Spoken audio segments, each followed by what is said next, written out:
আজকে তোমাদের জন্য একটা নতুন রেসিপি নিয়ে চলে এলাম।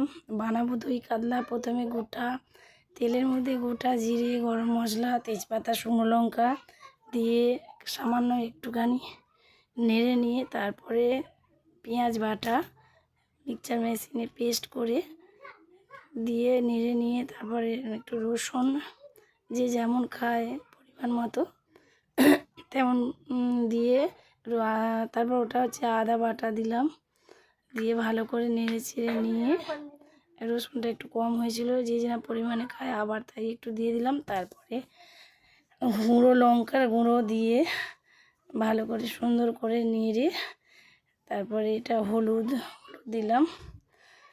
হলুদ দেওয়ার পরে নেড়ে নিয়ে টক দইটা যে যেমন খাবে, তবে বেশি দেওয়ার দরকার নেই, পরিমাণ মতো টক দই দিলাম। দিয়ে ভালো করে কড়াতে নেড়ে চেড়ে নিয়ে সুন্দর করে নেড়ে নিয়ে তারপরে স্বাদ মতো চিনি, যে যেমন খাবে স্বাদ মতো নুন, কেউ যদি বেশি খায় কেউ কম খায় তেমন করে নুন দিয়ে সুন্দর করে তেল ছাড়া ছাড়া ভাব হবে একটু ভালো করে ফুটিয়ে নিয়ে তারপরে জল ঢেলে দিলাম। জল ঢেলে দেওয়ার পরে মাছগুলো আস্তে আস্তে সুন্দর করে কড়াইতে ছেড়ে দিতে হবে, যাতে না মাছগুলো একটু ভেঙে না যায়। তেমন করে দিয়ে বেশ খানিকটা ফোটানোর পরেই দই কাতলা রেডি। Tata bye.